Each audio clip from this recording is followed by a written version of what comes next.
Sigmund Freud warned us, but we laughed. We called it outdated, misogynistic, dangerous. They told you his work was a relic of the past. They told you his ideas about men and women were problematic, primitive, unscientific, and you believed them because the world you live in trains you to believe whatever makes you comfortable. But Freud didn't deal in comfort. He dealt in confession. In the dark corners of his Vienna clinic, women sat across from him.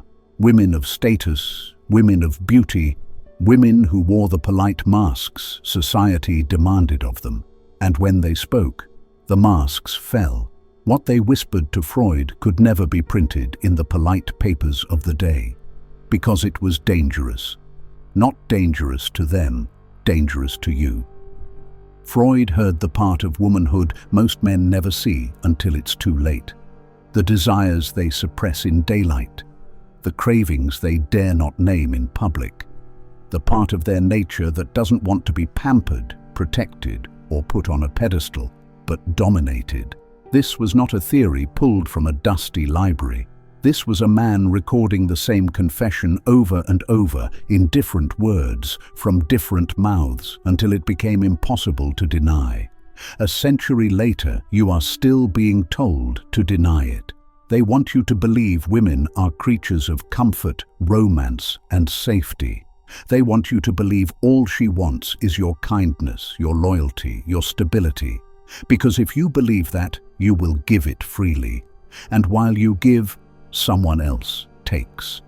The man she truly desires, the man who wakes up her dark cravings, isn't the man who bends his knee. It's the man who bends her will. Freud's warning was simple. If you mistake the mask for the woman herself, you will be destroyed by what lies beneath. And yet here we are, a century later, with men still falling into the same trap, smiling as the teeth close around their necks. Look around. Men are losing their homes, their children, their futures, not to violence, not to war, but to illusions. Illusions they built in their own minds, fueled by a lifetime of lies about what women want. Freud didn't sugarcoat it. He didn't call it misunderstanding or bad communication. He called it what it was, the unconscious at war with reality. And in that war, the man who refuses to see clearly is already dead. You can bury this truth for 100 years, but it will claw its way back from the grave, because nature doesn't care about your feelings. And the part of her nature Freud saw will destroy you if you don't understand it. This is the warning Freud left for the next generation of men, and why we ignored it. Freud's name has been dragged through a century of academic mud. They call him outdated, a relic, a man trapped in the biases of his time. They call his theories primitive and problematic.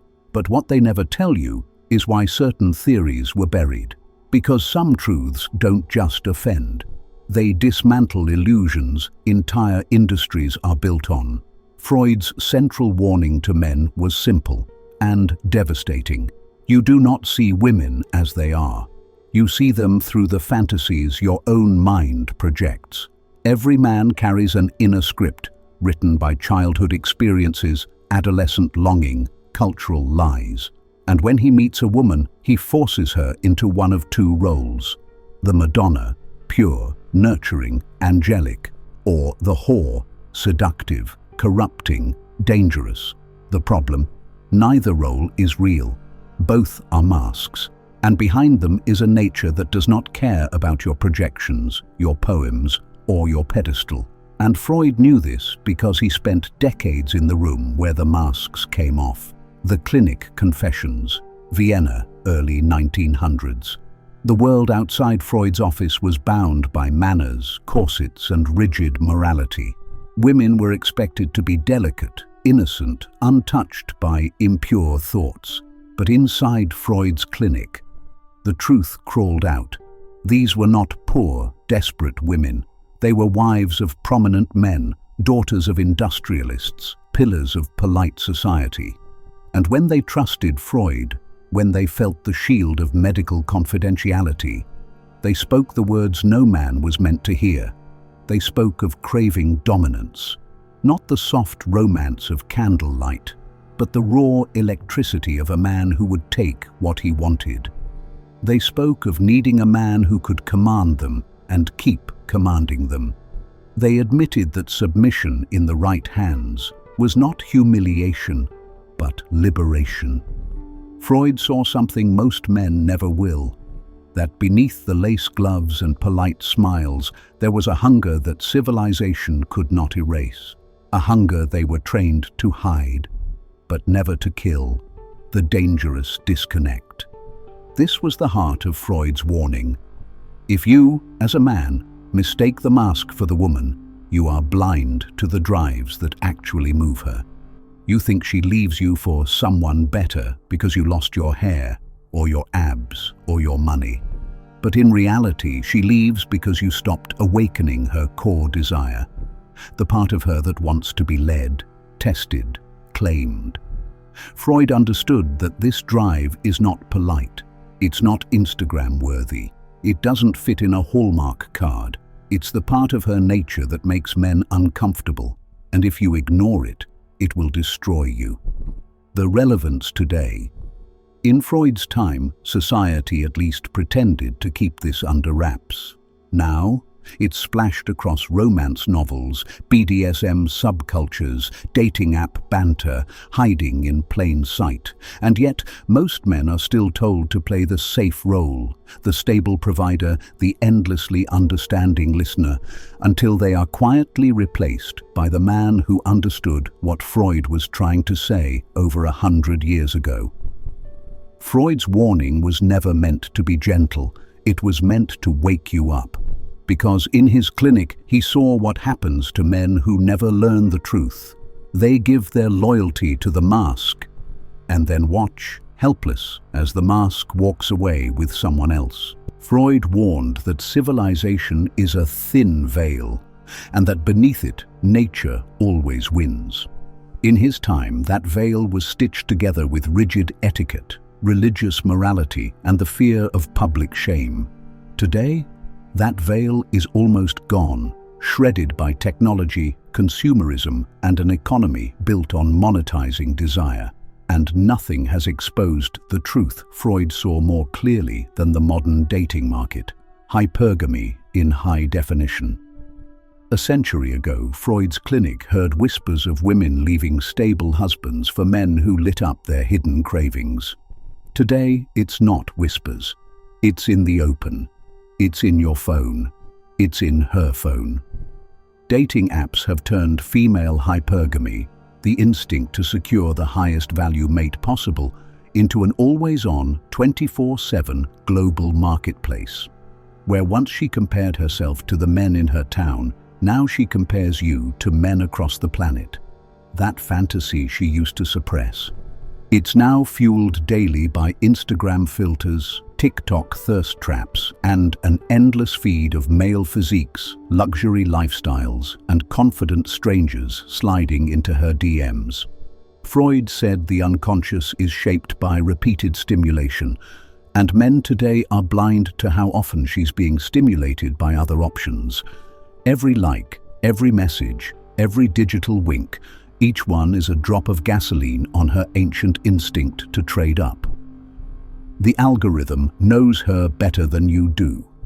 Freud used hours of conversation to uncover a woman's buried desires. Today, it takes an algorithm seconds. Social media doesn't just know what she looks at, it knows how long her eyes linger on a shirtless photo.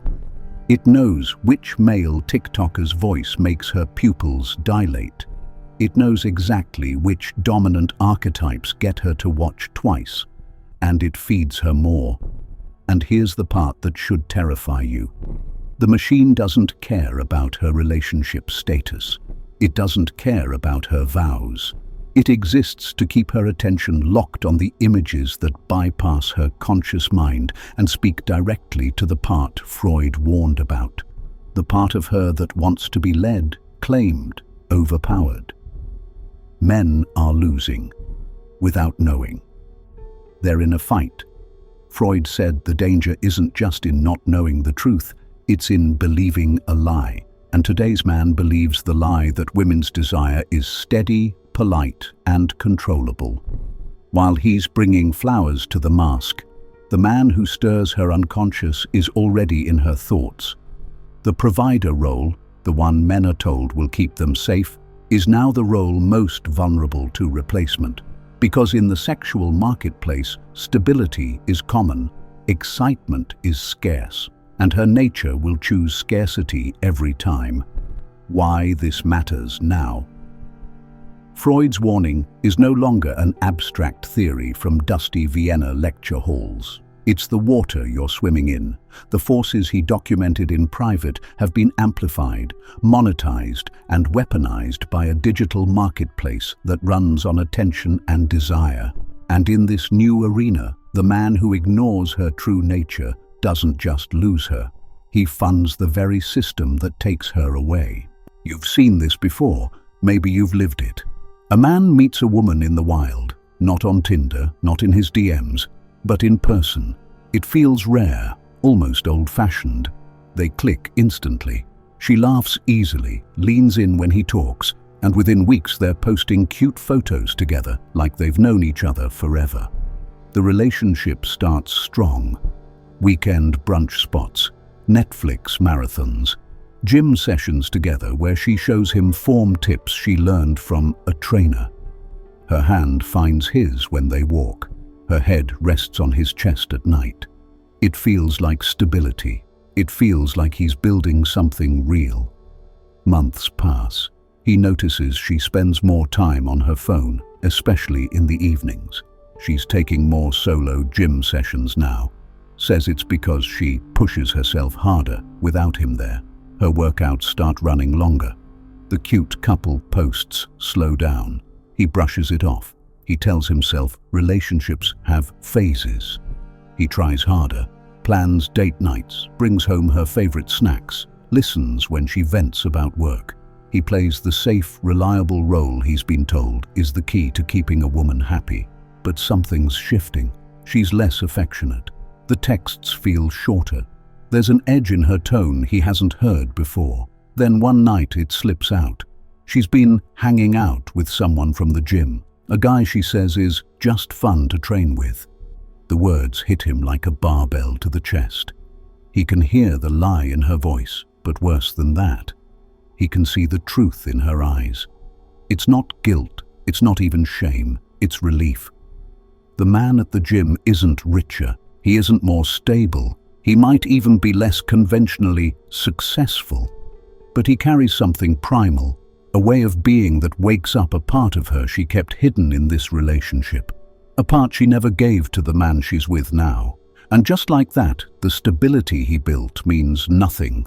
The dinners, the vacations, the loyalty, all replaced by the thrill of someone who triggers her unconscious, the side Freud warned about, the side she would never say out loud, but will follow without hesitation. She doesn't just leave, she disappears.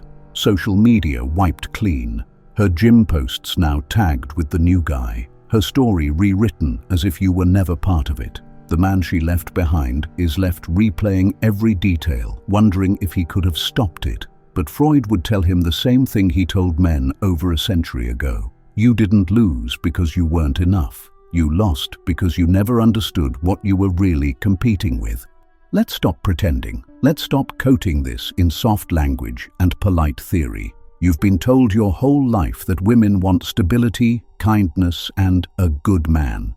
It's the fairy tale script, the one every Disney movie, rom-com, and relationship advice blog recites like gospel.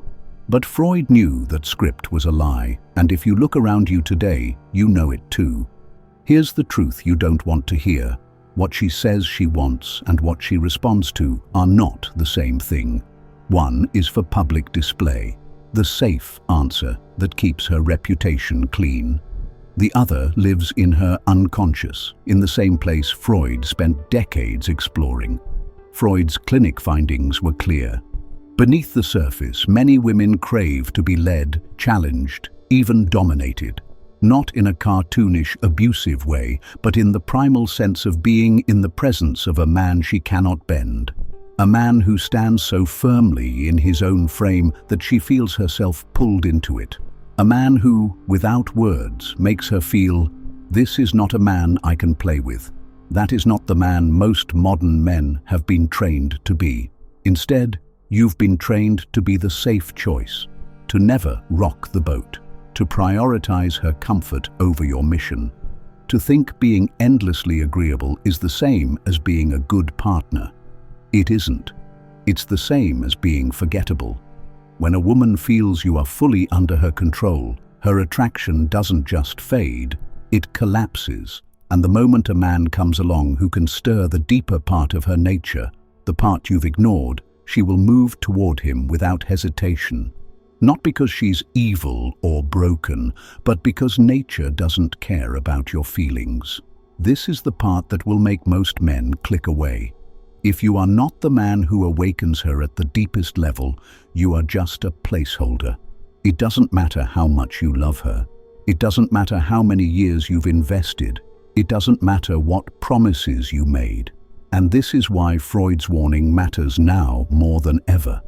The modern world is designed to feed her unconscious desires while encouraging you to suppress your masculine edge. It tells her to seek excitement, dominance, and leadership, and tells you to be softer, safer, and more passive. That's a war you cannot win by playing nice.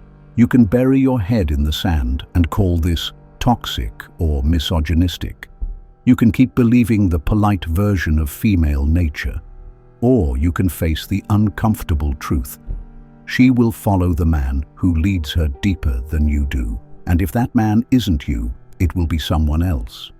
Freud's warning was never meant to make you bitter. It was meant to make you aware. Because a man who understands her real nature is a man who can keep her respect. A man who doesn't is just keeping her seat warm. Freud didn't leave his warning just to scare you. He left it because he understood something most men still don't. You cannot suppress human nature, but you can master your response to it. This isn't about controlling her.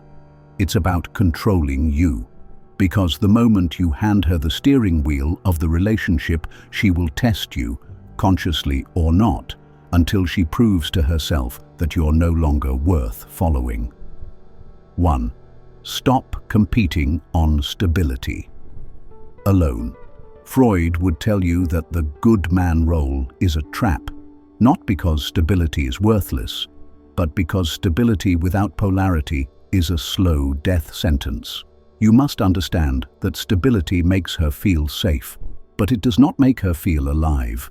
Your job is not to be a perfect gentleman 24/7. Your job is to remain the man who could walk away at any moment, because your life, your mission, and your self-respect come before her approval. 2. Lead with your frame, not her comfort. Freud saw it in his clinic. The women who were most consumed by their desire were those confronted by a man who held his own psychological frame. He didn't crumble under their moods. He didn't change his values to fit theirs. He set the rhythm, and they followed. In the modern world, this means, don't seek constant validation from her. Make decisions without asking for permission. Live by your standards, not hers. This doesn't mean being cruel. It means being immovable in the areas that define you. 3. Understand the test is the point. Men think testing is a sign she doesn't respect you. Freud would argue the opposite. A woman tests the man she's most drawn to. She wants to feel your strength. She wants to feel your dominance is not just physical, but psychological. Every disagreement, every mood swing, every pushback, it's an unconscious way of asking, are you still the man I chose? Fail that test enough times, and she won't announce she's leaving. She'll just drift toward the man who passes without trying. 4. Never stop triggering the unconscious. This is where most men fail. They think the big gestures win her heart, the flowers, the trips, the gifts. But Freud's clinic taught him something darker. It's the micro moments of tension, dominance, and unpredictability that keep the unconscious engaged. Be the man who surprises her. Be the man who can go from playful to serious in an instant. Be the man who can look her in the eye without blinking and say, "No, that's not happening." These are the moments that speak to the part of her nature she hides from the world and even from herself. Freud's solution isn't a pickup trick. It's a way of living. A man who understands himself, stands unshaken in his frame, and refuses to submit to the polite illusions society sells him will not just keep her, he will keep himself. Because the ultimate lesson of Freud's warning is this: if you make her the center of your life, you lose both her and yourself. But if you make yourself the center, you keep your respect, and she'll never stop feeling your pull. Some men will hear this and scoff. They'll say, "That's outdated. That's not how women are anymore." They'll keep chasing the mask, keep ignoring the nature, keep believing that if they're nice enough, stable enough, patient enough, she'll stay. And maybe she will, until the day she doesn't. Freud's warning was never about women being good or bad. It was about reality. And reality doesn't care about your feelings. It doesn't care about how much you sacrificed. It doesn't care about how safe you tried to be. It cares about polarity. It cares about the unconscious pull. It cares about the primal forces that built civilizations and destroyed them. Right now, as you watch this, millions of men are losing women they thought they had locked in. Not to richer men, not to better-looking men, but to men who simply know, who understand that nature is not a thing to be negotiated with, but a thing to be harnessed. The question is, which man will you be? Will you keep playing the role they told you was right, safe, agreeable, endlessly patient, while she scrolls through a feed full of men who spark what you don't? Or will you do the thing that terrifies weak men and ignites something in her she can't fake? Will you take back your frame, your mission, your life? Freud's warning wasn't meant to make you paranoid. It was meant to make you powerful, because the man who understands her nature can decide whether he'll engage it or walk away before it costs him everything. And if you think you can avoid this truth, you're already losing. If this shook you, it's because deep down you know it's true. And if you want the full map of how to navigate female nature without losing yourself, watch my other videos, because this channel exists to wake up men still asleep. Like this video if you want more unfiltered truth. Subscribe and support the mission by using the link in the description below.